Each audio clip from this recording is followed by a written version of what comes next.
사랑과 인사할까요? 사랑합니다. 감사합니다.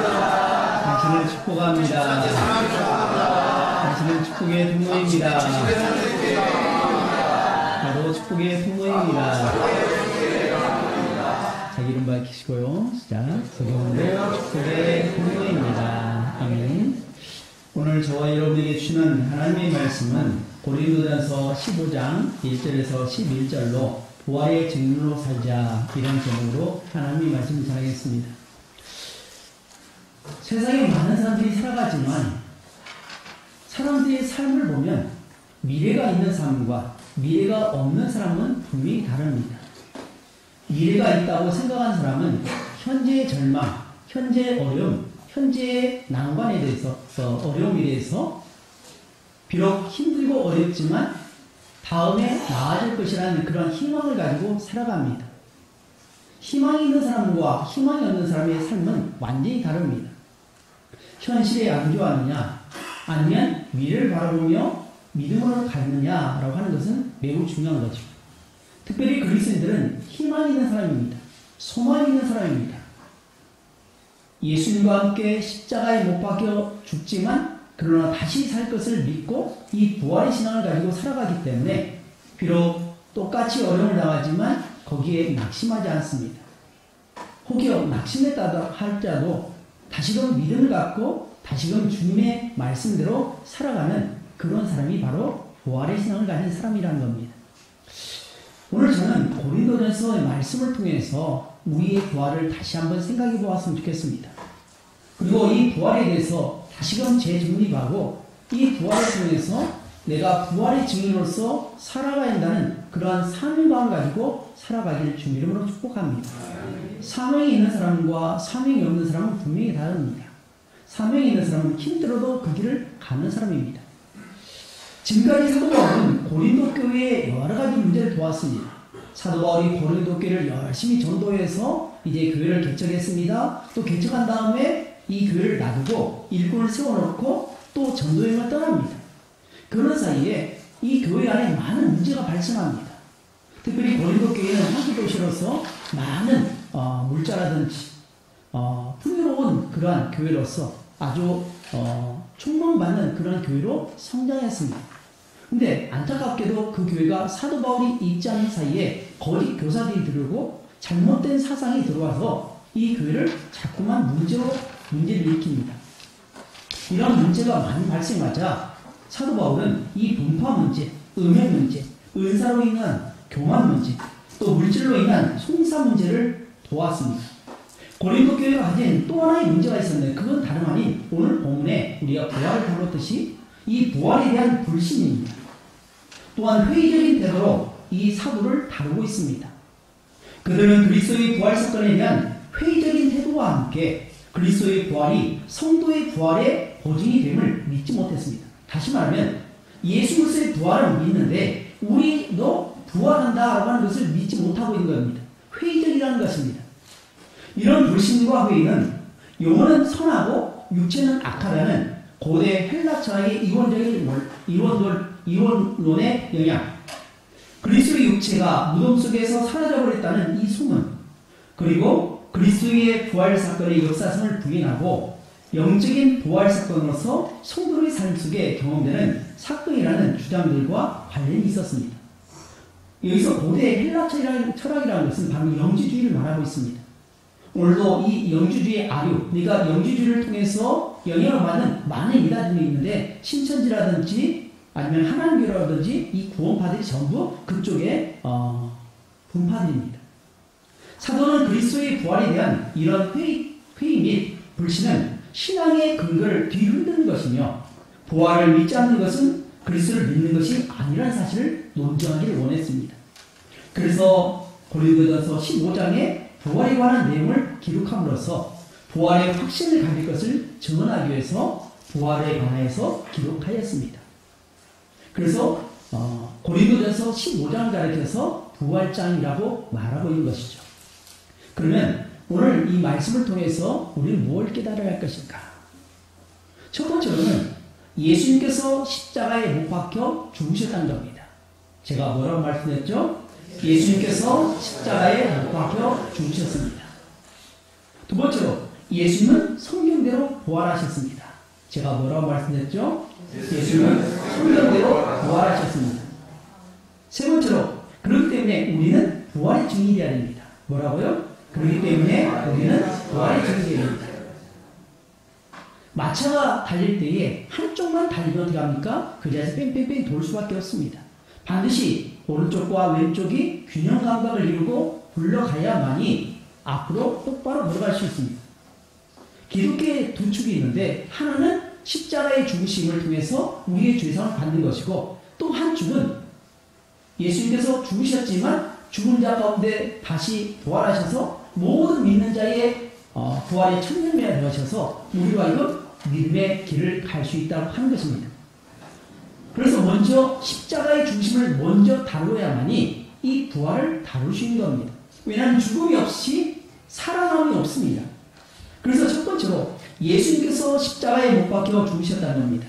우리 다 같이 3절, 4절 말씀 함께 등록하도록 하겠습니다. 시작. 내가 받은 것을 먼저 너희에게 전하였느니 이는 성경대로 그리스도께서 우리를 위하여 죽으시고 장사 지낸 바 되었다가 성경대로 사흘 만에 다시 살아나사. 아멘. 예수님의 죽음을 더욱 확인하는 것으로서 장사 지낸 바 되었다라고 기록하고 있다는 겁니다. 예수님은 골고다 언덕에서 두 강도와 함께 십자가에 못 박혀 죽음을 당하셨습니다. 그러면 예수님께서 어떤 죄를 가고 있기 때문에 그랬을까? 전혀 그렇지 않죠. 예수님은 정결하신 분입니다. 깨끗한 분이십니다. 죄가 없으신 분입니다. 그러나 예수님께서 십자가에 못 박혀 죽으신 것은 다름 아닌 첫사람 아담이 지었던 이 원죄와 우리 스스로 지었던 그 자범죄로 인해서 우리 인류는 죽음을 가져왔습니다. 그래서 야고보서 1장 15절에 우리가 잘 알고 있듯이 욕심이 잉태한 즉 죄를 낳고 죄가 장사한 즉 사망을 낳느니라 라고 분명하게 말씀하고 있습니다. 그리고 히브리서 9장 27절에 한 번 죽는 것은 사람에게 정해진 것이요 그 후에는 심판이 있으니 라고 있습니다. 다시 말해서 아담의 범죄는 바로 욕심 때문에 나온 겁니다. 욕심이 잉태해서 죄를 낳고 죄가 성장해서 장성해서 사망을 낳게 되었다는 겁니다. 사실 우리의 삶도 마찬가지 아닙니까? 우리가 살아가는 이 세상에도 결국 문제는 욕심입니다. 친구와 친구 사이에, 가족 간에, 교회 안에, 또 사람과의 관계에서 평상시에는 아무런 문제가 없습니다. 근데 거기에 돈 10원만 사이에 끼면 이 물질이 끼게 되면 어떻게 합니까? 서로 욕심을 부립니다. 이 욕심 때문에 어떻게 합니까? 서로 미워하고 시기하고 갈등하고 그걸로 인해서 죄를 짓게 된다는 겁니다. 결국 이 욕심 때문에 죄가 들어왔습니다. 그런데 중요한 것은 죄가 들어와서 죄의 결과로 말미암아 사망을 낳았다. 결국 인류는 사망할 수밖에 없다. 죽을 수밖에 없었다. 근데 죽는 것으로 끝난 것이 아니라는 겁니다. 왜 사람들이 죽음을 두려워하느냐? 죽음의 앞에 왜 사람들이 생똥을 싸고 그렇게 사망하는가? 이것은 바로 죽음 뒤에 자신이 받아야 할 그 심판 때문에 그렇다는 겁니다. 그래서 히브리서 말씀에 분명히 말씀하고 있습니다. 한 번 죽는 것은 사람에게 정해졌다. 모든 사람은 다 죽는다는 겁니다. 그러나 그 후에 심판이 있으리니 이 심판 때문에 사람들이 두려워한다는 겁니다. 그래서 어떻게든 더 살려고 발버둥을 칩니다. 또 이 심판을 모면해보려고 가진 노력을 다 합니다. 우리가 어렸을 때부터 불렀던 찬양이 있습니다. 복음송이 있습니다. 아마 세상 사람들도 이 찬양을 다 알고 있습니다. 돈으로도 못 가요. 이거 한번 불러볼까요? 다 아시죠? 한번 불러볼까요? 시작. 돈으로도 못 가요. 하나님 나라. 힘으로도 못 가요. 하나님 나라. 어떻게 해요? 거듭나면 가는 나라. 하나님 나라. 무엇으로요? 믿음으로 하나님 나라. 이 찬양은 복음 중에 복음의 진수를 보여주고 있는 찬양입니다. 죽음에서 구원받는 방법은 돈도 아닙니다. 힘도 아닙니다. 지식도 아닙니다. 오직 한 가지 방법, 예수 그리스도입니다. 십자가의 중심과 부활하심을 믿는 믿음뿐입니다. 믿음으로 간다는 것은 내가 할 수 있는 것이 아니라 어떤 정해진 어떤 법칙이 있는데 그 법칙을 믿는다는 겁니다. 그대로 믿을 때 가능하다는 겁니다. 그래서 베드로 사도는 사도행전 4장 12절에 유명한 말씀하고 있죠. 다른 이로서는 구원을 받을 수 없나니 천하 사람 중에서 구원을 받을 만한 다른 이름을 우리에게 주신 일이 없으리라 하였더라. 다른 이로서는, 그러니까 다른 방법이 없다는 겁니다. 다른 사람으로 구원받을 수 없다는 겁니다. 천하 사람 중에 구원받을 만한 다른 이름을 우리에게 주신 일이 없다. 누구만 주었습니까? 예수 그리스도입니다. 구원받을 만한 다른 이름을 주신 적이 없습니다. 오직 한 사람 예수 그리스도를 통한 구원뿐입니다.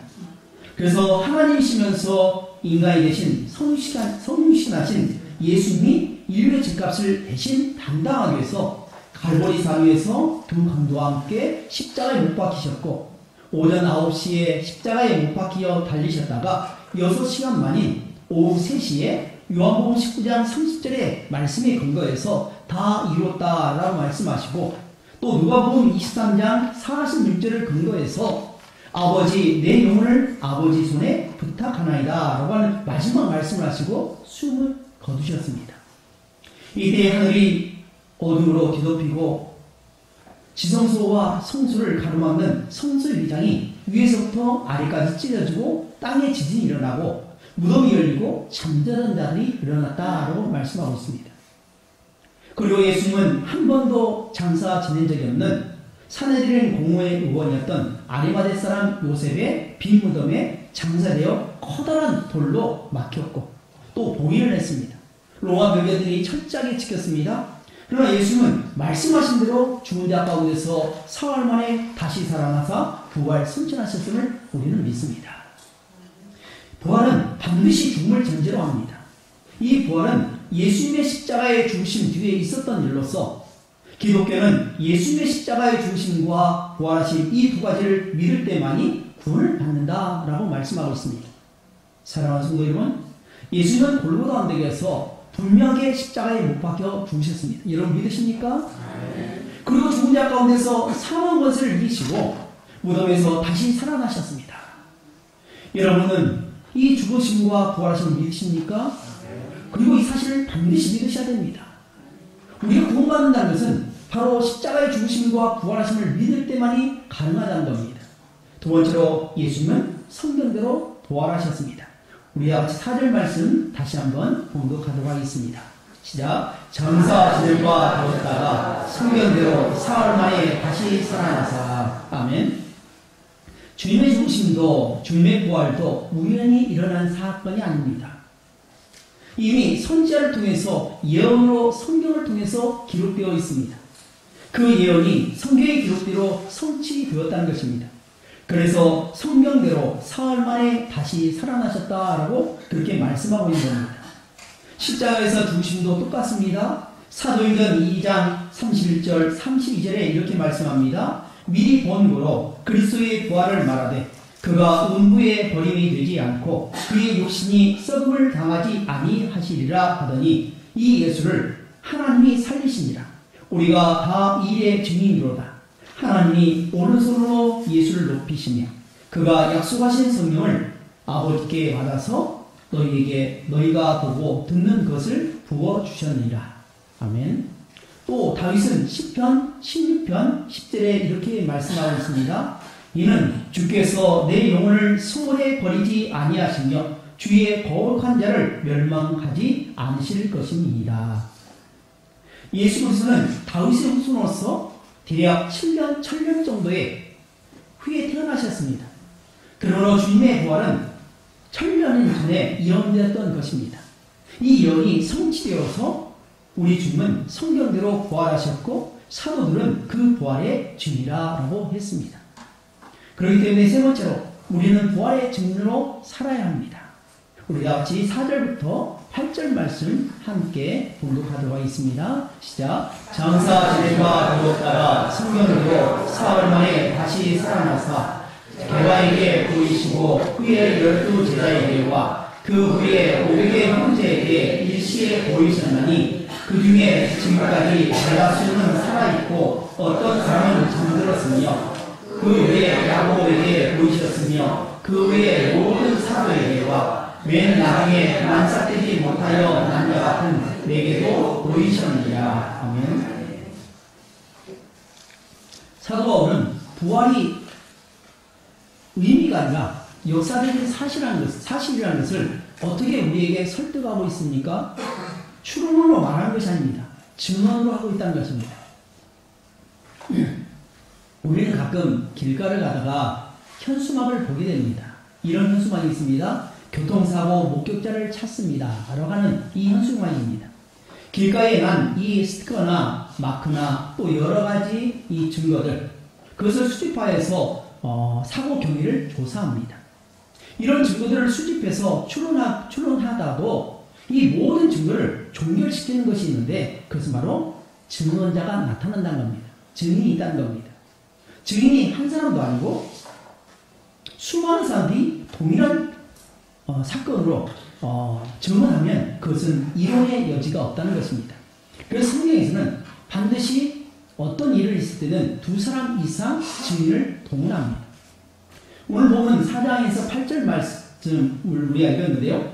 정확하게 이야기하면 베드로, 그러니까 게바에게 보이셨다라고 하는 이 게바는 바로 베드로를 이야기합니다. 베드로가 아니라, 정확하게 말하면 베드로가 아니라 예수님의 무덤에 찾아간 여인들에게 먼저 보이셨습니다. 그래서 마가복음 16장 1절에서 2절에 이렇게 말씀합니다. 안식일이 지나매 막달라 마리아와 야고보의 어머니 마리아와 또 살로메가 가서 예수께 바르기 위하여 향품을 사다 두었다가 안식 후 첫날 매우 일찍이 해돋을 때에 그 무덤으로 가며라고 기록하고 있습니다. 아르마데 사람 요셉의 무덤에 안치된 이 예수님께 여인들이 자기가 할 수 있는 일, 최선을 다해서 하기 위해서 그냥 향품을 사다 두었다는 겁니다. 그리고 그 향품을 발라주기 위해서 갔는데 그때에 부활하신 예수님을 발견하게 된 겁니다. 커다란, 그러니까 큰 장정들이 2-3사람 정도 되어야 겨우 옮길까 말까 하는 그 큰 돌을 옮겨 와졌고 또 그곳을 지키고 있던 병들들이 어딘가 도망가 버렸습니다. 또 예수님의 시신을 찾을 수 없고 예수님을 쌌던 그 세마포는 거기 개어져 있었던 겁니다. 그리고 그곳에 한 청년, 천사가 너희들이 지금 찾는 그 예수도 이미 부활하셔서 이미 말씀하신 대로 제자들과 말씀하신 것처럼 갈릴리로 이미 가셨다라고 증언하고 있다는 겁니다. 당시는 여자들이 증언하는 증거로 증인으로 채택이 되지 않았습니다. 왜냐하면 남자 속에 여자가 있었기 때문에 여인들은 증인으로 설 수가 없었습니다. 그렇기 때문에 여인을 빼고 나서 바로 게바부터 시작했던 것입니다. 중요한 것은 베드로와 12 제자에게와 수많은 목격자들이 있었고 일부는 죽었지만 태반이 살아 증언하고 있다는 겁니다. 부활에 대하여 애써 철학적인 의미를 찾으려 하지 말라는 겁니다. 부활은 논리적인 추론이 아니라 엄연한 사실이라는 것을 성경은 말씀하고 있습니다. 예수님의 부활이 역사적인 사실이라는 것은 왜 그렇게 중요한 것일까요? 이것이 전제되지 않으면 우리의 신앙은 모리 위에 사는 성과 같습니다. 예수님이 부활의 첫 열매가 되었었기 때문에 예수님께 우리가 붙어 있는 자는 모든 사람들이 다 부활하게 된다는 것입니다. 부활의 의미만 생각한다면 우리의 부활도 반드시 일어날 것이 아니라 의미적인 것만 받아들이는 것입니다. 결국 이 땅에 잘 살도록 한 도덕적인 교훈 정도로 전락할 수밖에 없다는 겁니다. 기독교 신앙은 그런 것이 아닙니다. 이 땅의 삶은 잠시라는 것입니다. 영원한 것, 우리의 죽음 후에 부활의 생명이 영원한 것이라는 겁니다. 부활을 믿지 않으면 성경의 다른 진리를 아무리 믿는다 할지라도 그것은 무의미한 것입니다. 부활의 목격자의 명단에 야고보가 등장합니다. 이 야고보는 누구일까요? 과연 이 야고보는 어떤 사람일까요? 12 사도 중에 야고보가 둘이 등장합니다. 그런데 앞에서 12 제자에게 보이셨고 라고 전제하고 있다는 것은 그 야고보가 아니라는 겁니다. 그 야고보 2명 외에 또 다른 야고보가 있다는 겁니다. 그럼 이 야고보는 누구일까요? 전통적으로 예수님의 동생 야고보를 말하고 있습니다. 그래서 행함이 없는 믿음은 죽은 믿음이라고 고백했던 이 예수님의 제자 야고보 사도를 이야기하고 있는 겁니다. 예수님의 동생 야고보는 자신이 하나님의 아들이라고 돌아다니는 형을 이해할 수가 없었습니다. 그러다가 형에게 형이 그렇게 잘났다면 진짜로 당신이 하나님의 아들이라면 이 갈릴리에서 그렇게 시골에서만 말할 것이 아니라 중앙무대로 가야지 않느냐, 저 강남으로 가야지 않느냐라고 하면서 떠밀렸던 사람입니다. 왜 이 총구석에서 갈릴리 다니면서 그렇게 추하게 샀냐라고 비꼬았던 사람입니다. 아마도 아버지는 돌아가셨고 가게에 도움을 주자는 이 형에 대해서 야속한 마음이 들었을 수 있습니다.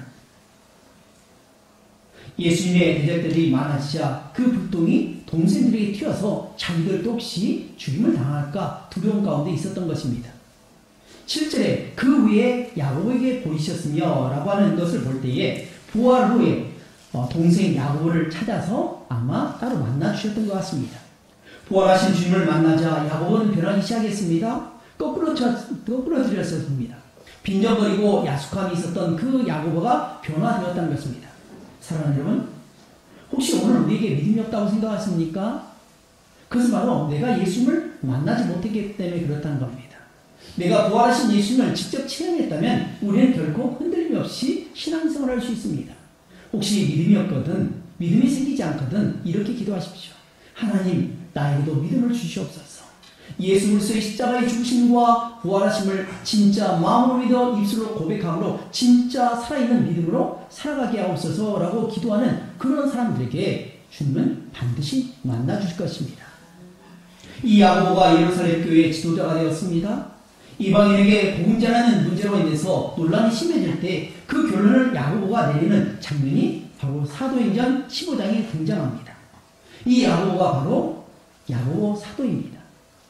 야고보의 부활 목격 이후에 사도 바울 자신도 부활하신 예수님을 목격한 사실을 말하고 있습니다. 그러니까 앞에 게바도 12 제자에게 수많은 사람들에게 500의 형제 만났다고 했습니다. 또 야고보에게 보이셨다고 했습니다.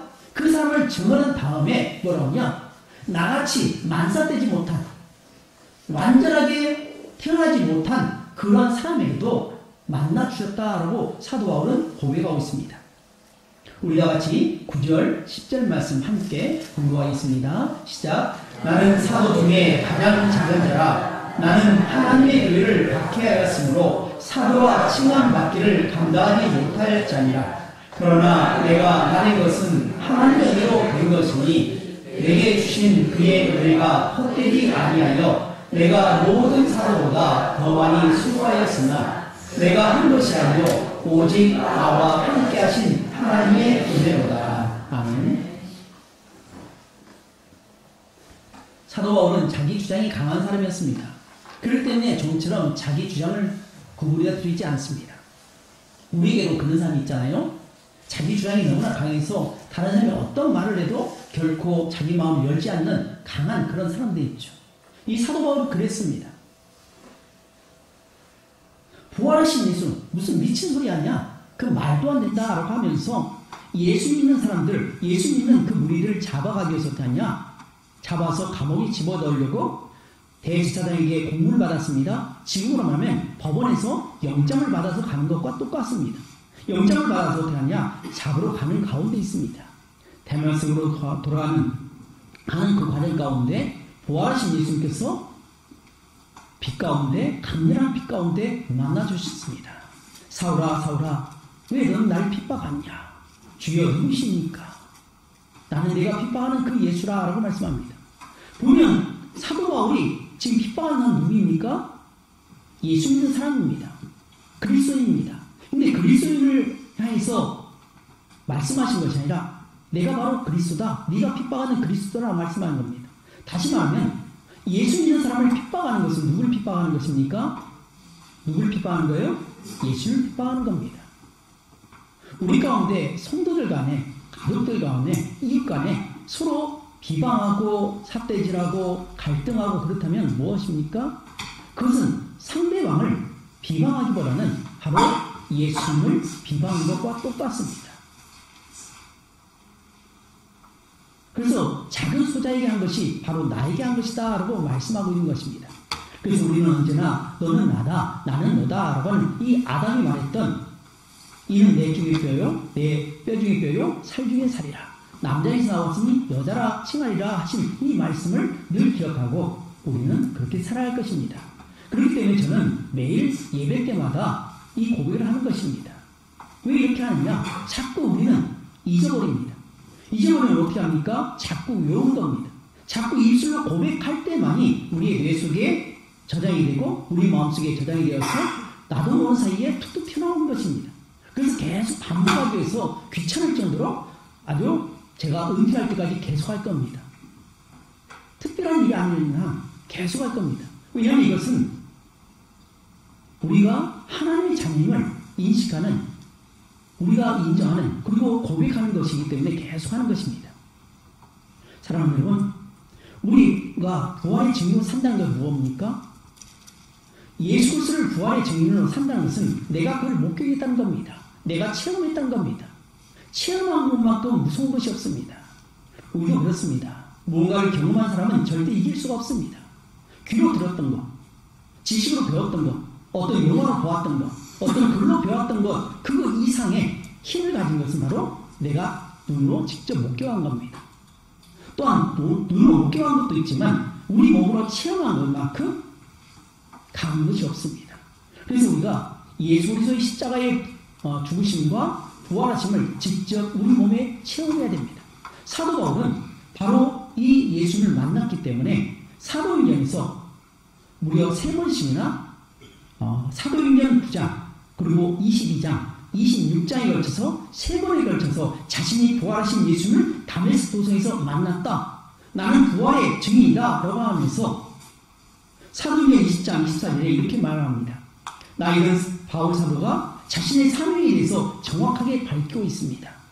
내가 달려갈 길과 주 예수께 받은 사명, 곧 하나님의 은혜의 복음을 증언한 일을 마치려 하면 나의 생명조차 좀 더 귀한 것으로 여기지 아니하노라. 아멘. 사랑하는 성도 여러분, 여러분도 부활하시는 주님을 믿으십니까? 흔들리지 않은 견고한 부활의 믿음이 있어야 합니다.